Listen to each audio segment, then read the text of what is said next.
Hey Waffle Gang, I do hope you're well. My name is Mark and today we're checking out some more Reddit stories, and if you do love a Reddit story, why not consider hitting that like, subscribe, maybe that notification bell too, and let's crack on with today's first story. Much love, guys. Now today's first story comes from Litany Spears 12, who says, am I the arsehole here for forcing a sale on a home my maniac mother and I own 50-50 because how she treated my girlfriend and kid? This is an extremely long and complicated story, but I hope you guys stay with me as I try to navigate this as best as I can with timelines and details on things. Apologies for my English in advance as well. We'll also put a TLDR at the bottom. Here we go. My mother has been abusive, impulsive, and controlling for as long as I can remember. Every relationship she's ever had has been demolished to bits because of her behavior towards others. Colleagues, siblings, my dad, her ex-husband, friends, and the list goes on. So 3 years ago, I got a job opportunity in a different country. One where we have a lot of family, which has been awesome. And I decided to take it because I was excited for the opportunity to be closer to them and experience life living in a different continent.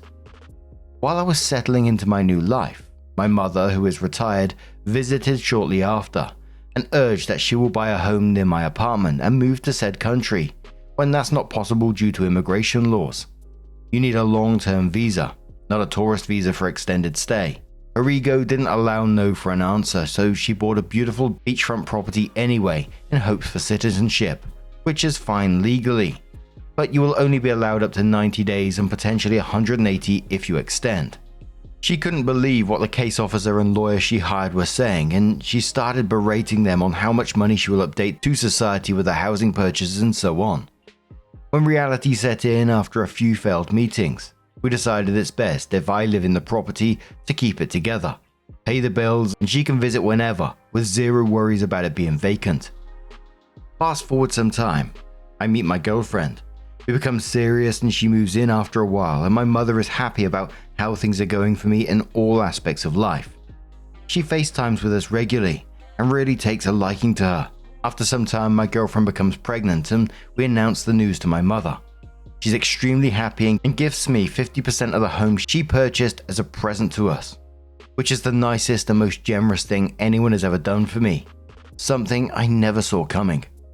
Last summer, she visited and planned to stay with us for 6 months to help us out before and after the baby is born, which was very kind. But this is where the story turns for the worse. A week or two into her visiting last summer, while my girlfriend is 6 to 7 months pregnant, she goes absolutely nuclear on me in front of my girlfriend because I asked her a simple question, privately over text earlier in the day, about not announcing our family, more specifically her, financial situation to the entire world. She likes to brag to people about how much she makes without working, the values of her homes, etc. That type of stuff makes me uncomfortable because I've always been a private person, and I don't want people getting the wrong impression of me, or her if that makes any sense. And for some random context, she's the most paranoid person on the planet when she's not in a showing off mood. Constantly thinks her phone is being hacked, traced, and is always reporting random shit to the FBI because she has a fear of people getting her money. She only uses the phone when she's in her room on her Wi-Fi, otherwise it's off, essentially 21 hours a day. She's even reported some of her friends to the police or FBI because she accused them of stealing money from her bank accounts or attempting to. And for the record, my mother, father, and I never had money growing up. My father always works an honest job, and so did I when I finished college 10 years ago. She recently came into wealth after a gigantic inheritance from a wealthy family friend who passed away 5 years ago, because she essentially manipulated and swindled her way into marriage with him to collect all his assets, retirement accounts, homes, and everything he accumulated before he passed away in 2020. During our fight last summer, she kept saying how she is kicking us out. We need to get our own place, we're making her sick and she could end up in the hospital from all the stress we are causing her, and we are literally at work all day, before coming home and leaving at times like a regular person would do. My girlfriend became frightened of her for good reason, because my mother was basically screaming for 2 days straight. She then suddenly books a flight back to her country, and leaves a note and says to look for a new home and new car to buy, but we have to leave the property by said date. After a week or two, she reaches out and asks I send her listings and cars, in which I didn't because she's just using that as a ploy to be on good terms. So instead, I'm focusing on my career and the health of my girlfriend because it was getting tough the last couple of weeks before birth. Fast forward to 3 months after my kid is born. She comes back to help out during the holidays and plans to stay for 6 months again. We were iffy on the entire thing based off what happened 6 months prior, but I was trying to persuade my girlfriend that maybe with her grandchild here, she won't cause issues for anyone because it's a special time for all of us. The first 4 weeks are good, but not great, but we're not expecting much with her around. Like I said before, she is overly controlling, constantly overstepping boundaries, and the worst part is constantly trying to teach us how to parent instead of letting us come into our roles. The part that broke my communication with her and others who know her is what I'm about to tell you next. For the holidays, we visit my girlfriend's family 2 hours away for a week. My mother has met her parents before, but during this trip, she just turned into a completely different person.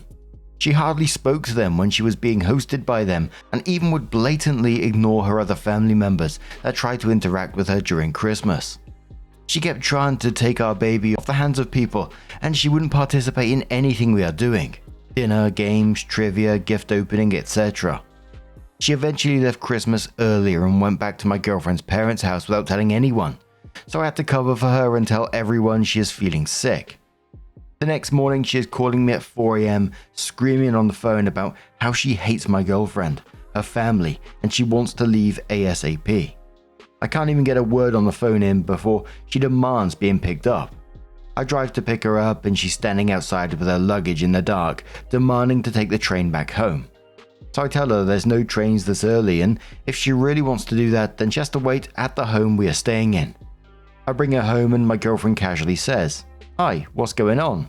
while holding our infant daughter, and my mother snapped, lunged, and screamed profanities about how she will never see the inside of our home again, me or our family. My girlfriend, clearly confused and shaken, is wondering what's going on, as I step between them and push my mother and her stuff into the car before going off on her about how she will never threaten my girlfriend, especially while she's holding our daughter.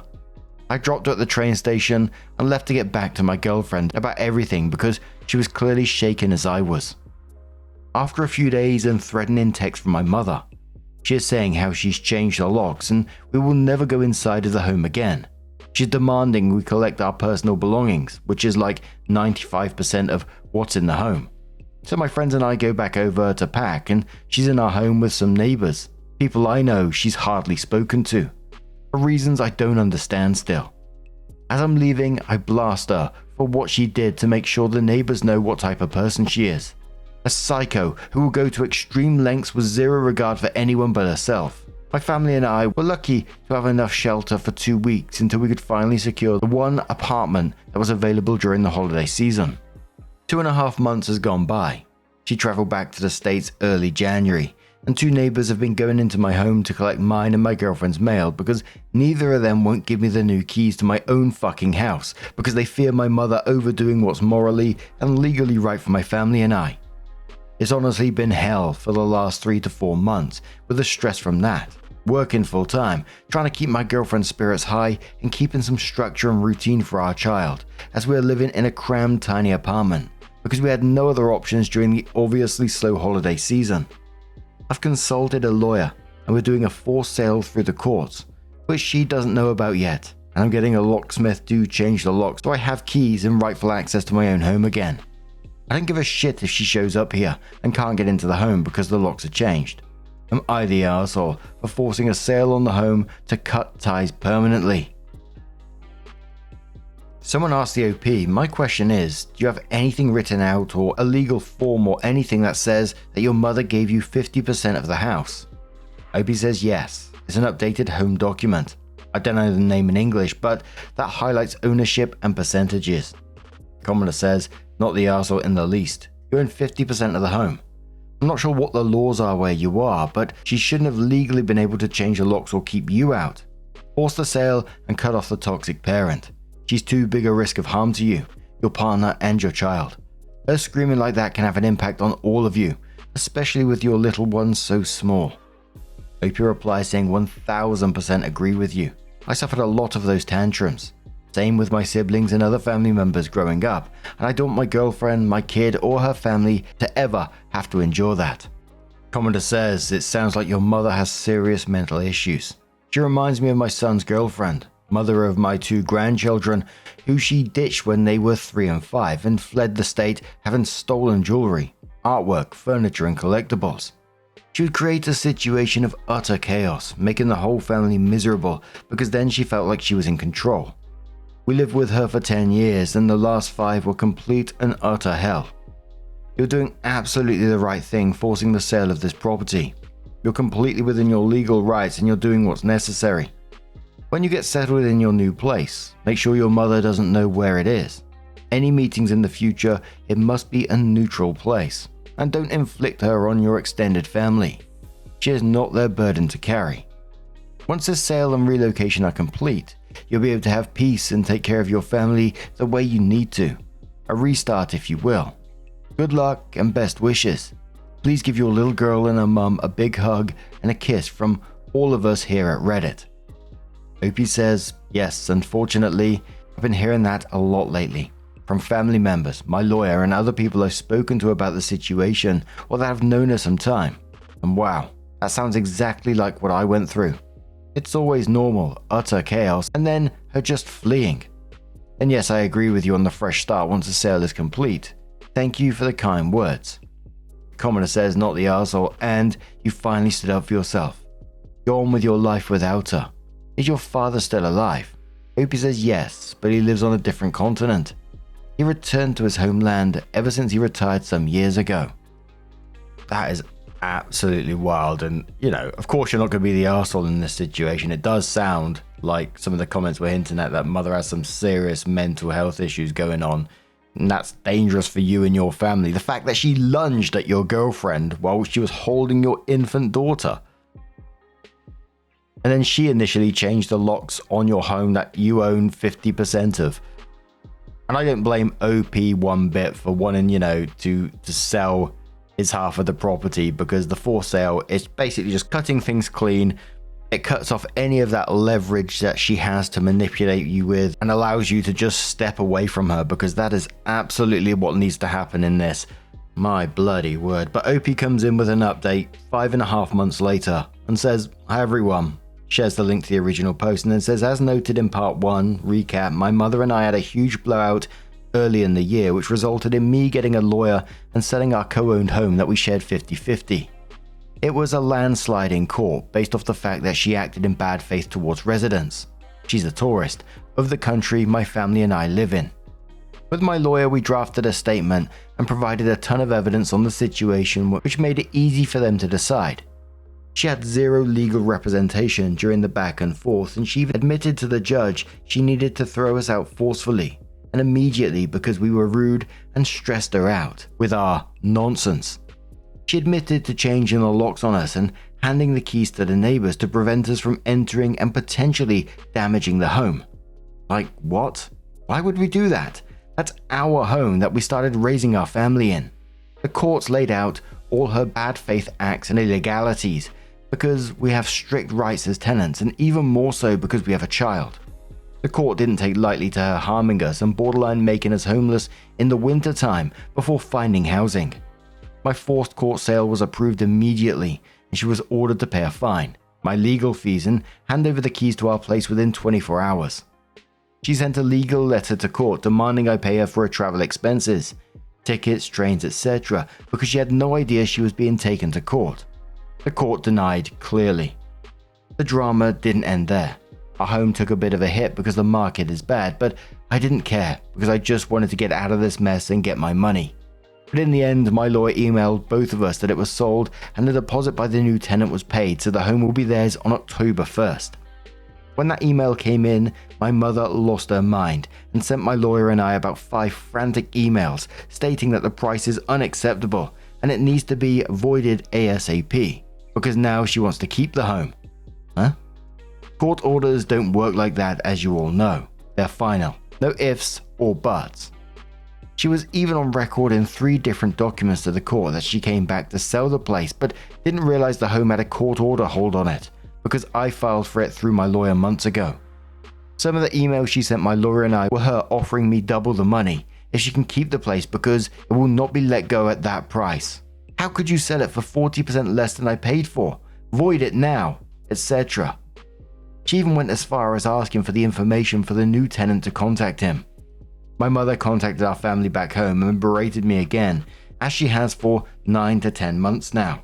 And my aunts and cousins told her, he did what he had to protect this family, and you should honestly give him the rest of the money from the sale because you clearly don't need it. He has a family to support, and that was his home to begin with. That's where his life is. She called them all backstabbing bastards, and then hung up. I will receive a nice payout in a few weeks, and she will lose around 2.5 times what I will get. That's a lesson to you, mother. You took it too far this time. Sorry for my English or if this is a bit hard to follow. I'm just excited this is all over and I finally feel like I can breathe again. Commoner said to OP, yes, she got what she deserved. Now it's time for you to cut her off completely. You got your pay, she got less than, and now she never gets to see you, your girlfriend and your daughter. That would honestly be the cherry on top. Commenter replied saying, was gonna say this, time to cut her off because she's unpredictable and toxic as fuck. OP says 9 months no contact so far. Commenter replied saying the fact that she's been abusive and toxic most of OP's life is leaving me wondering why he didn't cut her off earlier. Since all of her relationships failed and in OP's words were demolished to bits. OP replies saying, yeah, I've tried it a few times in the past, but she's good at manipulating for long enough for you to believe something has changed. Shame on me, honestly. Commenter says the housing market being down should be a good thing for you. You own 50%. You were gifted that 50%. If all properties are worth less, it means you can probably afford a better house than you could in a hot market. You have a nice down payment. OP says you have a great point. Didn't think about it like that. And the last commenter says, I would force a sale of the house, take your belongings out of it, and never let your girlfriend and child interact with this woman again. I would seriously consider whether you want to interact with her again. But you knew what she was like, and she showed you what it was going to be like when you were pregnant, and you failed to support your girlfriend and provide a stable home environment for him. One free from your mother. Shame on you. OP says everything's sorted. No contact for 9 months. Home sold, and the bank wire comes in 3 weeks. Absolutely, I think OP's doing the correct thing here. No contact, home sold, clean break. That's what needed to happen in this situation. I couldn't help but think about the poor new homeowner and that mum turning up, because that's all I could picture is like she's still going to turn up to that house demanding it back. And I think, bloody hell, wouldn't like to be in that person's shoes, right? But what do you guys make of this situation? Let us know your thoughts down in the comments below. Let's move on to another story. Now, our next story comes from Existing Shoulder 5215 and says, am I the arsehole for not getting an ice cream machine with my girlfriend? This is a small issue, but I still wanted to get some opinions. My girlfriend, who I'll call Sam, and I have been dating for a few years now. We live together, and when we decided to buy an item for the house, we share the expenses on said item 50-50. Recently, a friend of ours has bought a new ice cream machine, and ever since seeing it, Sam has been asking to get one of our own. Well, I've been against buying one. First of all, we don't eat ice cream that often, even without the machine. In fact, I know that there is a cup full of ice cream in the freezer right now that has been sitting there unopened for quite some time now. This is not the only reason. However, when Sam sees something like this ice cream machine, she always hypes up how she would use it all the time and how this machine could change our lives, etc. But after the initial hype fades, she never looks at it again.